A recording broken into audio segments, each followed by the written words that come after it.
दोस्तों, food security क्या मतलब है इस वर्ड का? चलिए आज मैं आपको बताती हूँ। फूड सिक्योरिटी का मतलब है जब हम इस बात को इंश्योर करते हैं कि हमारे देश में कोई भी भूखा नहीं सोएगा, खाना सबको मिलेगा, वो भी इजीली अफोर्डेबल प्राइसेस पर। इसीलिए गवर्नमेंट ने इस बात को इंश्योर करने के लिए कि फूड जो कि सबका बेसिक राइट है वो सबको मिले, एक सिस्टम तैयार किया है जिसका नाम है फूड सिक्योरिटी सिस्टम। लेकिन सोचने वाली बात यह है कि इस सिस्टम की जरूरत क्यों पड़ी? क्योंकि खाना तो इजीली मिल जाता है, हम दुकानों से जाकर जो भी हमें चाहिए वो इजीली खरीद सकते हैं। लेकिन दोस्तों, जरा एक बार सोच के देखिए कि आपने अपने आसपास कितनी बार गरीब लोगों को आपसे खाना मांगते हुए देखा होगा। ना जाने ऐसे हमारे देश में कितने लोग हैं जो रात को भूखे ही सो जाते हैं। हम ऐसे लोगों को अक्सर अपने आसपास सड़कों के किनारे सोते हुए देखते हैं।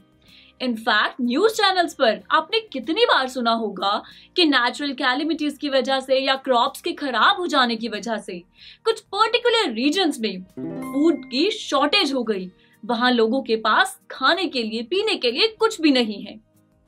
इसीलिए दोस्तों, ऐसे सभी लोगों की मदद करने के लिए गवर्नमेंट ने फूड सिक्योरिटी सिस्टम बनाया।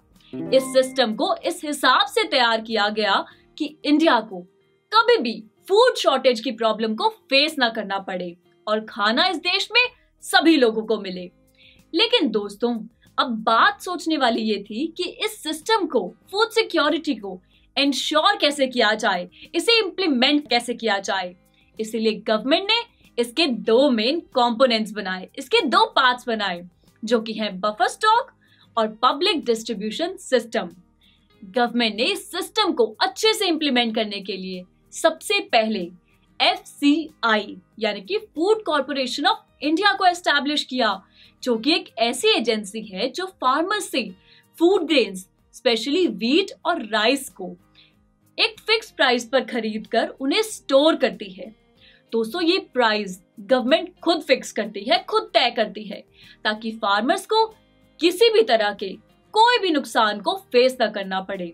और इस प्राइस को कहा जाता है MSP यानी कि मिनिमम सपोर्ट प्राइस।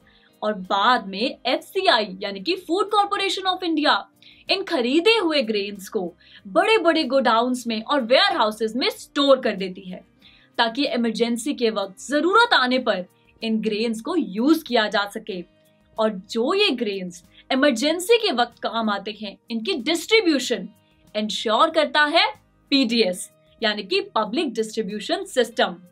PDS इस बात का खास ध्यान रखता है कि फूड सभी जरूरतमंद लोगों तक पहुंचाया जाए, जिसके लिए गवर्नमेंट ने जगह जगह राशन शॉप्स बनाई हैं, जिनसे लोग अपनी जरूरत का सारा सामान काफी कम दामों में खरीद सकते हैं। और जो बहुत ही गरीब लोग फिर भी नहीं खरीद सकते, गवर्नमेंट उन्हें फूड खुद प्रोवाइड करती है। पर दोस्तों, क्या ये सिस्टम पूरी तरह से सक्सेसफुल साबित हो पाया? नहीं, क्योंकि आज भी ऐसे बहुत से लोग हैं जिन्हें हर रोज खाना तक नहीं मिलता। इनफैक्ट अगर किसी एरिया में कोई नेचुरल कैलेमिटी की प्रॉब्लम हो जाए या कोई और प्रॉब्लम खड़ी हो जाए, तो कई दिनों तक लोगों को भूखा प्यासा रहना पड़ता है। और ये सारी प्रॉब्लम्स इसलिए खड़ी हुई क्योंकि नेशनल फूड सिक्योरिटी सिस्टम की प्लानिंग जितनी अच्छी थी, उतने अच्छे से उसकी इंप्लीमेंटेशन नहीं हो पाई। दरअसल इस सिस्टम को अच्छे से इंप्लीमेंट करने के लिए सबसे ज्यादा जरूरी ये है कि ये समझा जाए कि आखिर कितने लोगों को गवर्नमेंट की मदद की खास जरूरत है, ऐसे कितने लोग हैं जिन्हें फूड की जरूरत है। और ऐसा करने के लिए, किसी भी कंट्री की पॉवर्टी के बारे में जानने के लिए, उस कंट्री के सभी सिटीजन्स को डिवाइड किया जाता है दो मेजर कैटेगरीज में। सबसे पहले आते हैं वो लोग जो अपने लिए एक दिन में 150 रुपीज भी नहीं कमा पाते, वो अपनी बेसिक नीड्स को भी पूरा नहीं कर पाते, और इन सभी लोगों को डाला जाता है बिलो पॉवर्टी लाइन की कैटेगरी में। जबकि दूसरी तरफ आते हैं वो लोग जो अपने लिए 150 रुपीज से ज्यादा कमा पाते हैं एक दिन में, और वो अपनी बेसिक नीड्स को पूरा कर पाते हैं। इन सभी लोगों को डाला जाता है अबव पॉवर्टी लाइन की कैटेगरी में। दोस्तों, परेशानी की बात तो ये है कि असल में ये क्लासिफिकेशन, ये डिवीजन पूरी तरह से ठीक साबित नहीं हुआ, क्योंकि ये नंबर बहुत जल्दी बदलता रहता है। दरअसल दोस्तों यहाँ पर हम पॉवर्टी को जानने के लिए लोगों को क्लासिफाई करते हैं इनकम के बेसिस पर लोगों की इनकम टाइम के साथ बहुत जल्दी बदलती रहती है, जिसकी वजह से उनकी पोजीशन भी बदल जाती है। अगर मैं आपको ये सिचुएशन एक केस लेके समझाऊं तो बात करते हैं एक फार्मर के बारे में। फार्मर्स अपनी फार्मिंग के जरिए अपनी बेसिक नीड्स को इजीली पूरा कर सकते हैं, लेकिन अगर किसी सीजन में नेचुरल कैलेमिटी आ जाए या क्रॉप फेलियर हो जाए तो ऐसे में अगर वो कुछ भी नहीं कमा पाते अपनी क्रॉप्स के खराब हो जाने की वजह से, तो वो अबव पॉवर्टी लाइन से शिफ्ट हो जाते हैं बिलो पॉवर्टी लाइन की कैटेगरी में।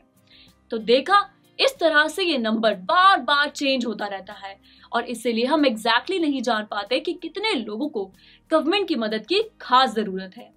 इनफैक्ट दोस्तों, ऐसे भी तो बहुत से लोग हैं जो कुछ भी नहीं कमाते और उन्हें तो इस कैटेगरी में शामिल ही नहीं किया गया।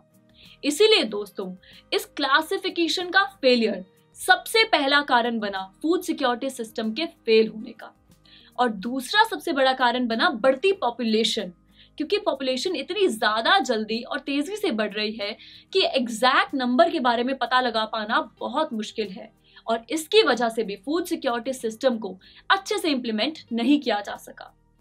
दोस्तों, यहाँ पर मैं आपको एक और बहुत ही जरूरी बात बताना चाहूंगी, और वो ये है कि दरअसल फूड सिक्योरिटी सिस्टम के फेल होने के पीछे एक बहुत बड़ा कारण गवर्नमेंट की पॉलिसीज भी हैं, क्योंकि गवर्नमेंट ने आज तक जितनी भी पॉलिसीज बनाई हैं उनमें से अधिकतर policies large farmers, big farmers को ध्यान में रखते हुए बनाई गई हैं और पुअर फार्मर्स पर इतना ज्यादा ध्यान नहीं दिएगा, जिसकी वजह से रिच फार्मर्स जो अपने लिए फैसिलिटीज को अफोर्ड कर सकते हैं, अपने लिए अरेंजमेंट्स कर सकते हैं, उनकी तो ग्रोथ हुई, पर पुअर फार्मर्स अब बेसिक कल्टीवेशन तक बहुत मुश्किल से कर रहे हैं, जिसकी वजह से टोटल प्रोडक्शन कम हुई है। और अगर फूड ग्रेन्स की प्रोडक्शन ही कम है तो फूड सिक्योरिटी सिस्टम के सक्सेसफुल होने का तो सवाल ही नहीं उठता। दोस्तों, ऐसी पॉलिसीज के बहुत से एग्जांपल्स हैं, जैसे कि अगर इरिगेशन का केस ले ले तो गवर्नमेंट ने जब फार्मर्स को इरिगेशन फैसिलिटीज प्रोवाइड करी तो रिच फार्मर्स ने अपने लिए टैंक्स, ट्यूबवेल्स कंस्ट्रक्ट कर लिए और अच्छे से वाटर इंटेंसिव क्रॉप्स को कल्टीवेट करना शुरू किया। उन्होंने ऐसी क्रॉप्स को उगाना शुरू किया जिनमें पानी की बहुत ज्यादा जरूरत होती है, जैसे कि राइस, जिससे उनका प्रॉफिट बढ़ा। लेकिन दूसरी तरफ पुअर फार्मर्स जो अपने लिए ट्यूबवेल्स या टैंक्स नहीं बना सकते थे, उनके लिए तो बेसिक कल्टीवेशन भी मुश्किल हो गई और उन्हें प्रॉब्लम्स को फेस करना पड़ा। इसी तरह से दोस्तों, अगर हम मॉडर्न इनपुट्स की बात कर लें तो मॉडर्न इनपुट्स के केस में रिच फार्मर्स अपने लिए HYV सीड्स, पेस्टिसाइड्स और फर्टिलाइजर्स को अच्छे से खरीद पाते हैं, वो इन्हें अफोर्ड कर सकते हैं, जिसकी मदद से फार्मिंग उनके लिए आसान हुई। पर पुअर फार्मर्स अपने लिए इन फैसिलिटीज को अफोर्ड नहीं कर पाए, जिससे उन्हें सफर करना पड़ा। ऐसे ही कुछ रीजंस की वजह से इंडिया में फूड की टोटल प्रोडक्शन बढ़ने की बजाय कम हुई है, क्योंकि इंडिया की पॉपुलेशन के यूज के लिए जितने फूड की प्रोडक्शन होनी चाहिए उतने की नहीं हो पा रही, क्योंकि कुछ फार्मर्स जिनके पास फैसिलिटीज हैं और जो अफोर्ड कर सकते हैं वो तो हाई वैल्यू क्रॉप्स जैसे कि फ्रूट्स, वेजिटेबल्स और स्पेशल फ्लावर्स को कल्टीवेट कर रहे हैं, वो प्रॉफिट अर्न कर रहे हैं। लेकिन दूसरी तरफ कुछ फार्मर्स, कुछ लोग जो अपने लिए इन फैसिलिटीज को अफोर्ड नहीं कर सकते, जिनके पास ऐसा कोई रिसोर्स नहीं है, उनके लिए तो बेसिक ग्रेन्स की प्रोडक्शन जैसे कि व्हीट और राइस की प्रोडक्शन कर पाना भी बहुत मुश्किल हो गया है।